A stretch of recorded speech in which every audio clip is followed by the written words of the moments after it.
oya, ni ibintu byakozwe mu buryo buri public. Mm, Barahamagaye bavuganye na BBC uriya Pasiteri mm, Habimana mm, ku manywa y'ihangu avuga ko buriya bwicanyi abo babikoze, mm, arabyemera. Ni wumva ni ibintu bihari. Ni ama record ahari cyangwa se ama recorded audio zihari, si ibintu byo mm. gushakisha. Hanyuma kugeza ubu ngubu iyi jenoside cyangwa se iyi myaka ibaye 20 abantu bidegenza hariya mu Burundi, abantu barabyigambye bizwi kugeza kuno munota, ni ibiki byakozwe kugira ngo abantu babone justice? Ibintu bitandukanye byarakozwe kandi Mm, bitari bike. mm, Nyuma ya buriya bwicanyi habaye ibirego byagiye bitangwa. Hari ibirego byagiye muri Ilahe, mm, barabidepoje, ariko kugeza na n'ubu nyine urabona ko nta cigeze bikorwaho. Hari ibirego byatanzwe muri parike y'u Burundi nkuru yo gufata bariya babyemereye bakitaba urukiko bagasubiza ibyo biyemereye. Hari ibirego byatanze no muri Congo. Cyo ni ikibazo ciza. mm, Rero ico kibazo kiza kigora nko gusubiza, ariko kandi coroshe. mm. Kikagora kubera ko kugeza na n'ubu urabizi ko nta butabera twari twabona No muri iriya kukibaza jenoside cyane. yabaye. Ariko Mm. kandi kikoroha kuko ababikoze baravyivugiye uriya munsi. Reka tubiyegereze inshuti bavandimwe ba Humure TV, nizere ko mumeze neza mwese aho muherereye. Mu kiganiro cacu cy'uyu munsi ni ikiganiro gitandukanye n'ibiganiro tura dukora, kuko ni ikiganiro kiri sensitive cyane, muraza kucumva. Niyo mpamvu mwabonye na introduction zigiye zitandukana bikurikiranye nuko tugiye dukora ibiganiro. Ariko reka tubanze tubiyegereze mwese inshuti bavandimwe ba Humure TV aho muherereye ku migabane itandukanye. Uyu munsi dufite umutumirwa wacu, turaza kumuheza umwanya kugira ngo aze kutwibwira, ariko tutaraga muheza umwanya, ni ikiganiro kijanye no kwibuka bagenzi bacu cyangwa se genocide yakorewe ubwoko bwacu bw'Abanyamulenge. Muraho neza Desire? Muraho umunyamakuru. Nizere Turabashimira kudutumira muri studio zanyu. nizere kuko mumeze Mm. neza aho ngaho muherereye. Tumeze neza rwose, turabasuje n'ababanyi banyu babakurikira, turabashuje. Nuko muriyegerejwe hano kugira ngo tuze kuganira, ariko tutarage baheza ijambo mwabanza mukabibwira. Nje ndakuzi, urumva ko nagwamagaye no mwizina ryawe, Eh, ariko watwibwira. yego. Murakoze cyane. Mm. Nitwa Desire Rusengo. Mm. Ndi umuyobozi w'umuryango w'abacikacumu GRSF cyangwa se Mm. Gatumba Refugee Survivors Foundation. Mm. Nagiye ku buyobozi umwaka ushize muri 2024, Mm. nsimbuye bagenzi banje bari bayoboye Madame Esperance Nyasezerano. Mm. Tukaba duserukiye uyu muryango mu buryo mpuzamahanga, reka bivuge gutyo. Donc hano niyo kuri siège ya fondation, ariko tukaba duhagarariye abamambre aho bari hose ku isi. Ndavuga muri Afrika, muri Europe, na hano muri Amerika no muri Aziya. Mm. Tukaba duhagarariye abacikacumu aho bari hose barokotse buriya bwicanyi bwo mu Gatumba. Reka tubanze tubaheze pole Papa Desire kuba muri abacikacumu bahariya, ukwiye ko twese ariko bimeze, ariko kandi nk'aba perezida bacu cyangwa se abantu baduhagarariye, pole cyane ku bibazo ubwoko bugenda buhurana. Murakoze, ni pole twese, ubwoko bwacu bw'Abanyamulenge ndetse n'inshuti zacu. Ibi ni ibihe bigoye gufesinga, cyane cyane muri uku kwezi aho abantu bibuka ababyeyi babo ndetse n'abavandimwe baba baradusize bitewe n'ukuntu bameze cyangwa se ukuntu basa, cyangwa se kubera ko ari Abanyamulenge. Ibi bintu muza mubyakira gute, cyangwa se ibi bintu muza mubyitwaramo gute ku bantu byendabizi? Oya, nk'uko bivuze, ibi ni ibihe bigoye cyane umunyamakuru. ku bantu babuze ababo hariya uriya munsi mu Gatumba mu Burundi muri 2004. Mm. ariko kandi ni umunsi ugoye. Bino bihe ni ibihe bigoye cyane ku bwoko bwacu, Mm. kubera ko ni umunsi inkuba yakubise, ni umunsi igikuba cakubise, aho umunyamurenge yagambaniwe, Mm. aho umunyamurenge yishwe, igitero caraje cica abantu bacu barenga 166. Mm. Ni umunsi rero udasanzwe, ni umunsi ubugoye ku bantu benshi, nkaba mboneyeho no gutanga pole ku bacitse ku icumu, ndetse n'ubwoko bwacu bw'abanyamurenge n'inshuti zacu twese muri rusange. Mm. Ibi bihe ntibiba vyoroshe. Yego. tutarashika aho ngaho, hano muri Amerika cyangwa se ku isi hose niwo bihagarariye, mu bitegurwa gute, bikorwa gute mu rwego rwo kugira ngo abantu babone ubutabera? Bon, ndibaza urimo urabaza gahunda zo kwibuka uburyo tuzitegura. Yego. Mm. Uburyo tuzitegura, umuryango foundation duhagarariye, Mm. ni umuryango ugizwe na komite y'abantu 6 barindwi. Mm.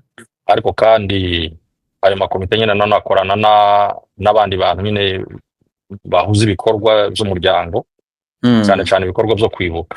Mm. Rero uburyo tubitegura nk'umuryango foundation w'abacikacumu, ariko kandi tugakorana n'umuryango duhuriyemo twese, ndavuga hano muri Amerika dukorana na MPA cyangwa se Yego. Mahoro Peace Association. Yego. Noneho uburyo bitegurwa nyine duhitamo ahantu bizabera, Mm.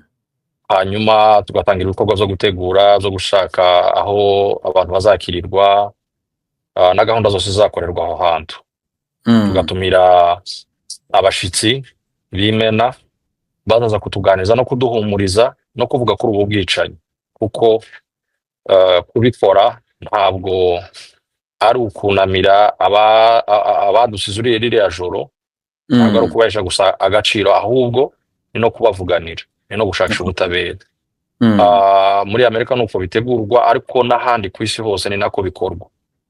Ni ukuvuga ngo hariho mutualité cyangwa se communauté, reka mbivuge cyo communauté zacu z'abanyamurenge zihuriye muri gakondo, nka mutualité yacu nkuru zifatikanya n'umuryango GRSF mu gutegura. Ubwo hariho materiel nyine tubagezaho, hariho amamemo tubagezaho y'umwaka se, cange kuko ari igikorwa ngiramwaka, aba hariho n'ama press release tubagezaho ajanye n'umwaka n'amateme y'umwaka. So rero muri make ni nk'uko tugitegura, kikaba rero hano muri Amerika kirimo kirategurirwa mu mujyi wa Seattle ku matariki 15 kugeza ku 17. Murakoze. 17. None se tutarinjira ukuntu akarengane cyangwa se byabaye nkuko wari utangiye ubivuga, hano ubu nyine ninde mutumirwa cyangwa se n'abaye bashitsi bazabera hano muri Amerika? Bon, twagirwa amahirwe yo kwemererwa kuzabana na Maître Azarias Ruberwa, Vice President wa kera wa leta ya Congo. Twagirwa amahirwe n'umwaka ushize muri 2024 niwe twari kumwe nawe, akaba yaratwemereye kuzagaruka muri Arizona. Yego, akaba yaremeye kuzagaruka kugira ngo azabane natwe, kongere tubane muri biriya bihe byo gushaka ubutabera no guhesha agaciro abacu badusize. Kiriya gikorwa cabaye hariya cyangwa se iriya jenoside yabaye hariya mu Burundi, ni bande babiteguye, ni bande babikoze? Wabwira abantu uzenda batabizi, cyane cyane batoya n'abantu bategera iki kiganiro cyacu. Urakoze, cyo ni ikibazo ciza. Rero ico kibazo kiza kigora nko gusubiza, ariko kandi coroshe. Kikagora kubera ko kugezana n'ubu urabizi ko nta butabera twari twabona no kukibaza jenoside yabe, ariko kandi kikoroha kuko ababikoze baravyivugiye uriya munsi. Bwarakeye mwumvishije uwo bita ngo ni Pasteur Habimana, wari umuvugizi wa FNL, yari yobowe na Agathon Rwasa. Baravyiyemereye ku mugaragaro, kandi noneho nibibabaje baravyishimana, baravyirata ko aribo babikoze. ariko kandi abakoze ari amahano dukurikije n'amaraporo menshi yagiye atangwa, amaraporo ya Nations Unies n'indi miryango itandukanye, zivuga ko buriya bwicanyi bwakozwe n'iyo FNL ifatikanyije na Mai Mai n'abasirikare ba leta ya Congo n'interahamwe ziriya zakoze jenoside ku batutsi mu Rwanda. bitegurwa cyangwa se mbere bitaraba ntabwo byigeze bishaka nko kuvugwa byenda ngo bibe bisa nkaho byamenyekanyeho bukeya mu buryo bwo kuvuga byenda birakorerwa hariya mbere yuko itsembatsemba riba.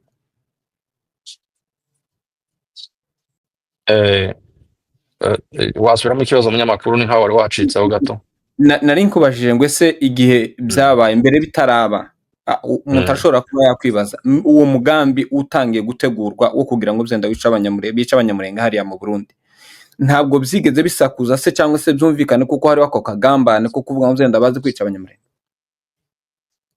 Oya, urabizi ko nk'umunyamurenge nje nko muri generation yanje, umunyamurenge yamye ahirwa kuva kera cyane, mbere tutaranabaho.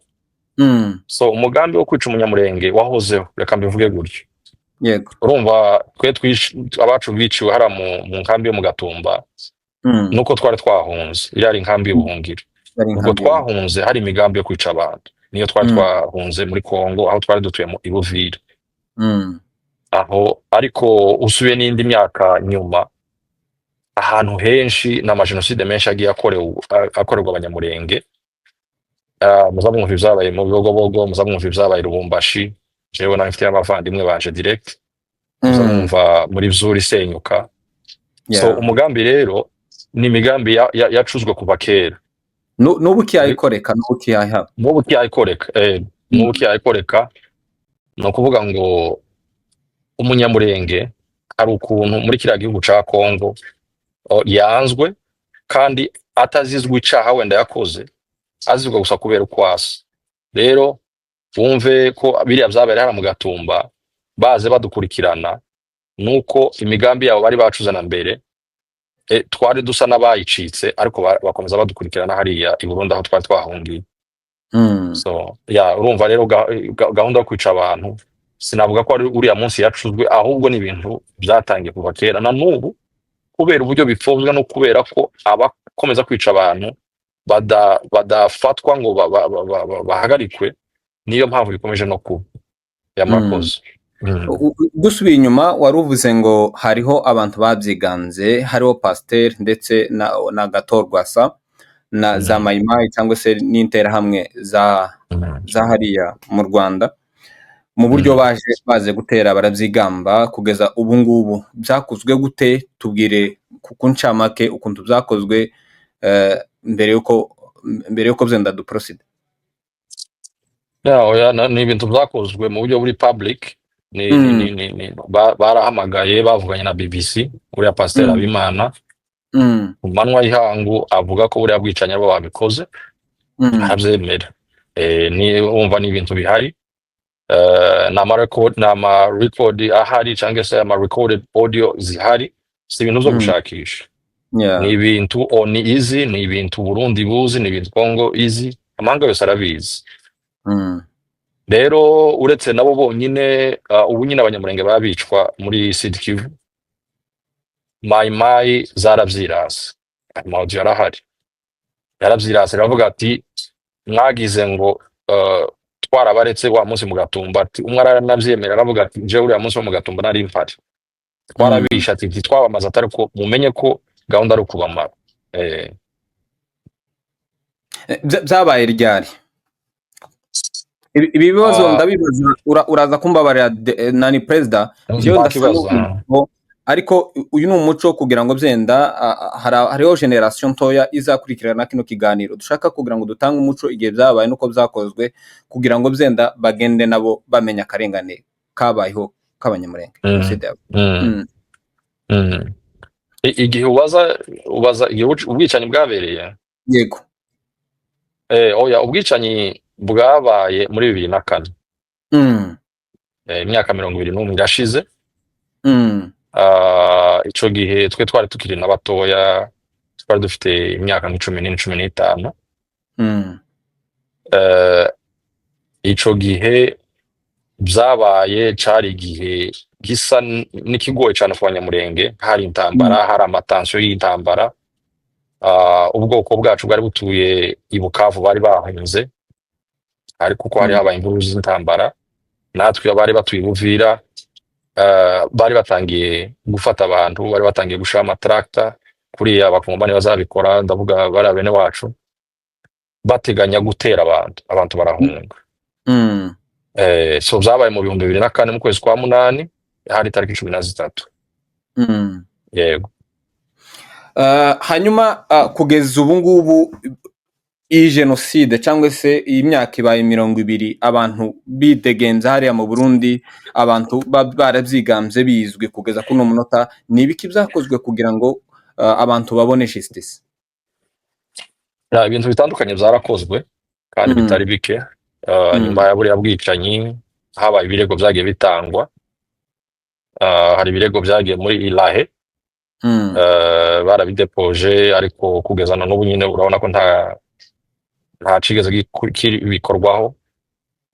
Hari ibirego vyatanzwe muri parike y'Uburundi nkuru yo gufata bariya bavyemereye bakitaba urukiko bagasubiza ivyo biyemereye. Hari ibirego vyatanze no muri Congo. Ivyo vyose vyari kugira ngo habeho investigation ya buriya bwicanyi, ababikoze babiryozwe. Turiho umuryango wa JRSF ufite timu y'abaloya, abo nibo babijamwo cane, nibo babisobanukiwe, bafite amadetaye, ariko ivyo bintu vyarakozwe kugira ngo abakoze ari amahano babashwe kwitaba inkiko kandi bazahana. Yego. Nahoraga i Burundi, naje mvi Burundi, vyahoragaho abantu baja kwitabira nkino minsi, bakaja kunamira abavandimwe, akabaho marche, ndetse habagaho n'amafoto y'abantu babikoze biyamirira, babwira leta ibintu nk'ivyo ngivyo, bashaka kugira ngo babone justice. Ariko ubu ngubu birasa n'ivyakuweho, ntibikibaho, ntihakabaho marche. Biriya bintu mubona vyoba vyaratewe niki? Bino bintu nyine ubona kino kintu cajemwo politike nyinshi cane, kandi wenda bitari ngombwa muri opinion yanje. Abantu bishwe bari abasivile, nta muntu bari babangamiye canke nta muntu bashotoye. Bishwe kubera uko bari basa. Ivyo vyagatumye umuntu wese, umuyobozi wese, yaharanira ko ubutabera bwa kino kintu buba. Rero ni ibihe turimwo, reka mbivuge gutyo, ariko kandi nta butabera buza butaharaniwe. Nubwo ivyo biba, ariko natwe hari ivyo bindi twadukora kugira ngo umunsi umwe tuzabona ubutabera. Ku rugero nka bino bintu vyo kwibuka, ubu ni uburyo bumwe bwo gushakisha ubutabera, nubwo ari uburyo nkuko nabivuze kare, ari uburyo bwo kunamira abacu no kubahesha agaciro, ariko ni ubundi buryo bw'ubutabera. So rero ni nayo mpamvu bino bintu bisaba ko tuba hamwe, tugira ubumwe, duhoze kino gikorwa co kwibuka tugikora twese turi mu bumwe, kuko nidukomeza gutya, ari hano muri Amerika, ari mu Burundi, ari mu Rwanda, ari muri Congo, ahantu hariho hose umunyamurenge ari, azafata aya matariki agafata umwanya wo kwibuka. Buhoro buhoro ni processus, ariko tuzaraba tugere ku butabera. Nubwo tugenda duhura n'ivyo byose, ariko ntabwo ducitse intege. Hari ibikorwa vyabikorwa, kandi fin de fin tuzaraba tubona ubutabera.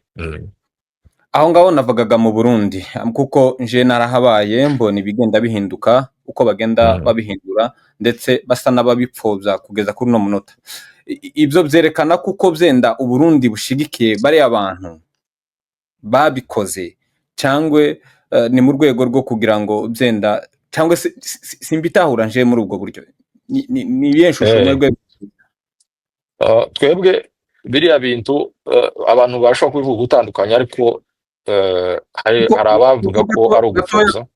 Gatoya nsubiye inyuma, no mu mm, makambi sinzi ko vyenda woba barabikurikiranye, habagaho kino gihe bakaba mm, bakora marshe, bakaba bazunguruka inkambi bagenda babivuga berekana pancarte, kuko hariya muri ASL haba hajeho abantu bakora bakaba babereka agahinda mm, kabo, ariko kugeza kuno munota vyaracitse hariya mu makambi mm, ntibigikorwa.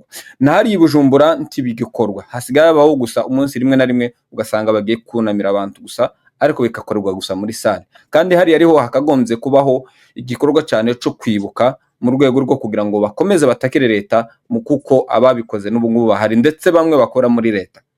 Ubona ariyo mm, impamvu cyane ituma babipfobya cangwe niki? umunyamakuru urakoze. Niyo Mm. mpamvu nanavuze ati buri kintu cose ni processes, nta kintu ugize ngo uvuge ngo iyo ukeneye ikintu uragiharanira. Mm. Kuri uyu munota kuba ivyo vyakorwaga mbere bidakorwa ubu nyine, kandi nk'uko wari ubivuze nyine arivyo vyahaga imbaraga igikorwa co kwibuka no guhesha abacu badusize hariya, bikaba kuba bidakorwa ubu nyine ni ukubera ko ubu nyine hari ubuyobozi bundi butari bwa bundi bwaduperimetaga gukora kuriya twakoraga. Kuba uyu munsi rero bidakorwa ntibisobanura ko tudahwema gusaba ko bareka abantu bakinyagambura bakibuka mu buryo bwose bifuza. Mm. Ariko wenda niba buriya buyobozi butabyumva kuri uyu munsi, tuzakomeza tubibasabishe. Ariko nakongeraho ko bari abantu bacu bakiri hariya, ari amagufwa y'abantu bacu akiri hariya mu Burundi, acari mu gihugu etranje, kamivuye gutya, acari mu kindi gihugu. Kuko intego ni ukuzajana ari amagufwa y'abantu bacu muri Kongo, igihugu cacu kavukire. Kuba rero hariho ubuyobozi butari bwa bundi, nasubiza ko arizo mpamvu, ariko nabo niba kino gihe wenda batavyumva, ubutaha barashobora kuvyumva. So rero twe nk'aba nyiri bantu twakomeza tukababwira wenda niba nareba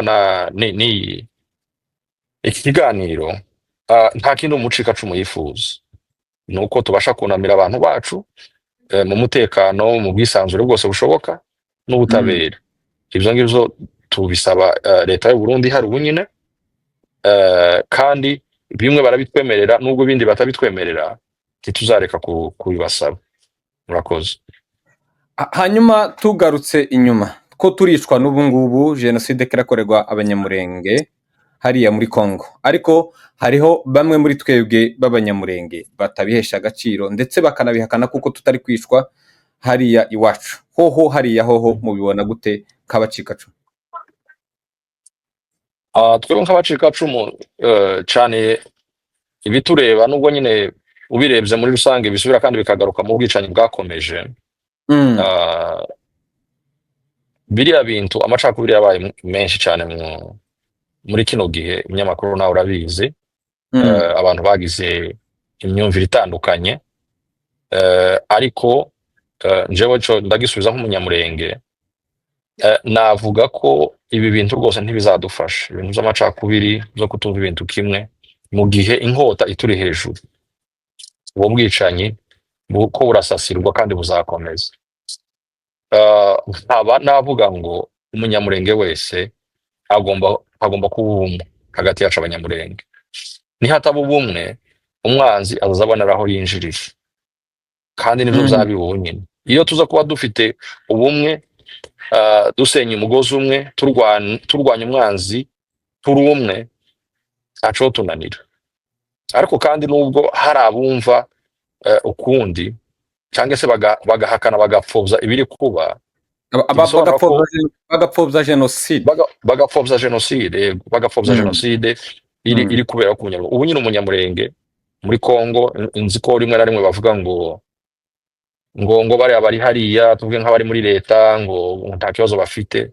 Ariko umuturage wese ntiyovuga iryo jambo. Umuturage uri hariya haruguru ntabashe kuvuga iryo jambo, kuko ntiyova ruguru ngo amanuke mu mahoro, umutekano wose aje ahashaka.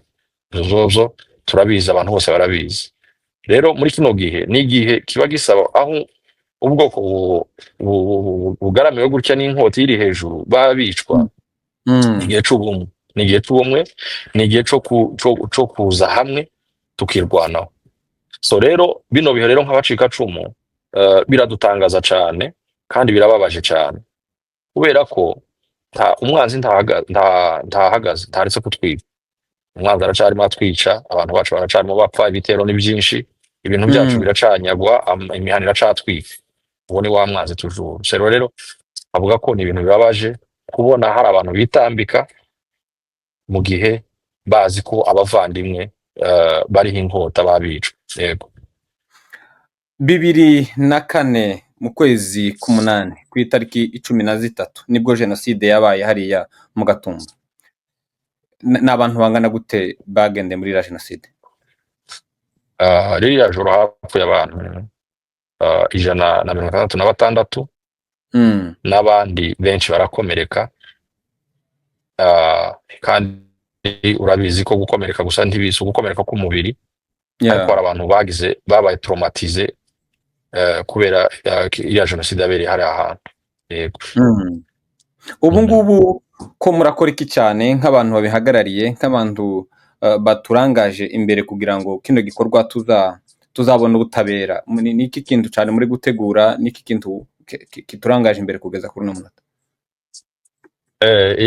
Ibi bizaba bikorwa, fondation y'abacikacumu ifite abayiserukira b'abaloya ko barakurikirana dosiye, ariko kandi natwe nk'abacikacumu cyangwa se n'ubwoko bwacu bw'abanyamurenge bukomeje kino gikorwa cyo kwibuka, kandi ni igikorwa kimaze guteza imbere tubigereranyije na mbere. Ubu nyine ku isi hose abantu ko baribuka, ko barafata uyu mwanya bakunamira abantu bacu. Izo ni imbaraga kandi tutagomba gusuzugura. Twanakangurira abantu aho baherereye hose, umunyamurenge wese, wo kuzaza afata muri kino gihe, afata umwanya wo gutekereza ku byatubaye, gutekereza kuri la jenoside, ndetse hakavugwa n'ubwicanyi bwagiye buba ahandi hantu, bukomeje no kuba ahantu hatandukanye mu gihugu cyacu cya Kongo. So rero iki ni igikorwa kidasanzwe, n'imbaraga zidasanzwe, kandi mu guhosha umwanzi ibi bikorwa twadukora, twizera neza ko bizagezaho amahanga, igihugu cyacu, igihugu cy'u Burundi, umuntu wese ushobora kugira icyo yamara kubijanye n'ubutabera, bazageraho bavyumva, kuko ntitwicaye, tuzakomera tubikurikirane kandi tuzagera ku butabera. Ico turacizeye cyane. Nka perezida, tugana ku musozo kubera amasaha, ni iyihe message watanga ku bantu uzenda bari hano Amerika cyangwa se ahandi hantu hose muri no minsi yo kwibuka abacu badusize? Urakoze. Icya mbere ni ukuha pole abacikacumu, abantu bari mu Gatumba ririya joro, abantu babonye buriya bwicanyi kiriya gitondo, basanze amahema yahiye, basanga abantu batwitswe bikoreshejwe na gasoline, ibihimba byakaswe n'amamashete. Mbahaye pole cyane kuko ibintu byari hariya, umuntu wabibonye, ni ibintu bitabaho, ni ibintu byari biteye ubwoba by'indengakamere. So rero ntanze pole ku bacikacumu, ntanze pole ku bwoko bwacu bw'abanyamurenge n'igihugu cyacu, abavyumva kimwe ibyatubayeho hariya mu Gatumba.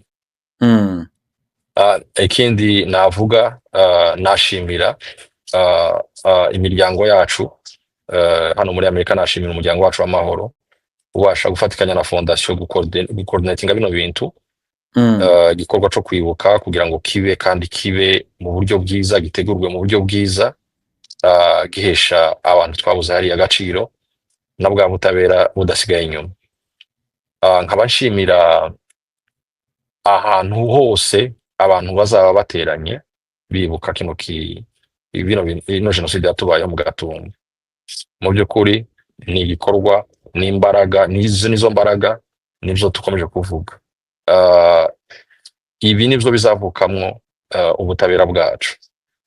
Rero ntibagire gucogora canke ntibagire gutinya, bakomeze. Ntibacike intege. Intambara ni processes, ntibagacika intege. Mm. Ikindi wenda navuga ni ubumwe. Muri kino gihe amatension aba ari menshi, abantu bamwe na bamwe bashaka kubishiramwo politike, ariko ikiba kiduje ni ukwibuka. Ikiba kiduje ni ukwibuka. Rero biba bisaba ko niba abantu bamwe batavyumva, nk'uko tubivuga nka fondation, byibuze bazabe bitwubahirira, nk'umuryango w'abacikacumu, nk'abantu babaye muri buriya bwicanyi, kuko kubisuzugura canke se gushaka kubipfobya, biba bisa no gusubira gushiramwo imbugita mu gisebe. Abantu hari abarakomeretse, abantu babonye ibitarabaho, ubuzima bw'abantu bwarahindutse burundu. Yego. So abantu bitonde mu rwego rw'amacakubiri. Ikindi kintu ubu nyine dufite kwibuka hariya, ni iriya message wotanga ku bantu bose kugira ngo byenda bazagaragare muri biriya bikorwa? Nakangurira abantu bose hano muri Amerika kuzitabira hariya muri Seattle. Twateguye ko hazaba event nziza, event izaba iduhujije kugira ngo twibuke kandi dusabe n'ubutabera. Kandi ubwoko bugaramiwe n'inkota yanze kutuvaho kugeza ubu, ni igihe cyo kuvuganira ubwoko. Ni igihe cyo kuvuga ibirimo biratubaho hirya mu misozi hariya muri Sud Kivu. Ni igihe cyo kuza hamwe kugira ngo tugire iyo solidarity, tubashe gushira imbaraga hamwe, kugira ngo tuvuganire, tuvuge kuzatubayeho n'ibikomeje kutubaho. Rero nkaba mbakangurira kuzaba hari ahantu, gufata mu mugongo n'abacitse ku icumu. Iyo abantu baje, ni izindi mbaraga n'indi espoir kubacika cumu, kandi ni imbaraga ku muryango wacu twese, abari hano muri Amerika muri mahoro, cyangwa se n'ahandi bazibukira hose, abantu rwose bazitabire, dushire izo mbaraga hamwe. Turagushimiye Perezida Desire, turagushimiye kuba watwitabye, turagushimiye kuba uri umwe mu bagabo bahagarariye bino bikorwa kugira ngo bigende neza.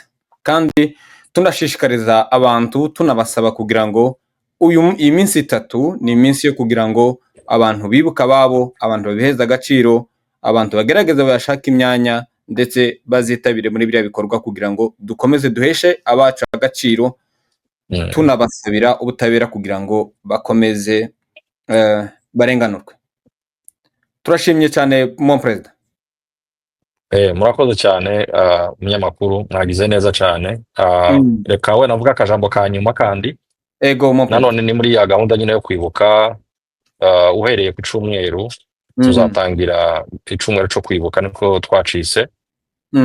Ni icumweru c'ubuhamya n'ijambo ry'ihumure, bizatangira uravuga ejo bundi iri yinga. Ego, tariki 10. Gahunda zitangira saa 2 z'amasaha ya New York, saa 1 z'ijoro amasaha ya Texas. Ni icumweru c'ubuhamya, hazaba hari ubuhamya bw'abacikacumu bo mu Gatumba, hazaba hari ubuhamya bw'abacitse ku icumu Bibogobogo, Lubumbashi n'ahandi hatandukanye. Nkaba nkangurira abantu nabo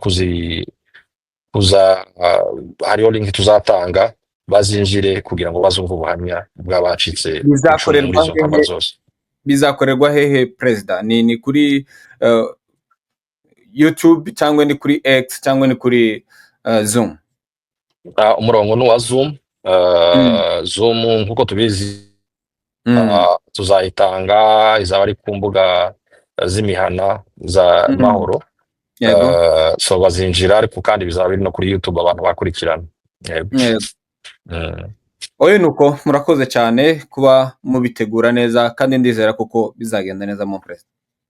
Yego, murakoze namwe cyane kuri space na platform. Yego. Sawa sawa mon Perezida. Sawa sawa.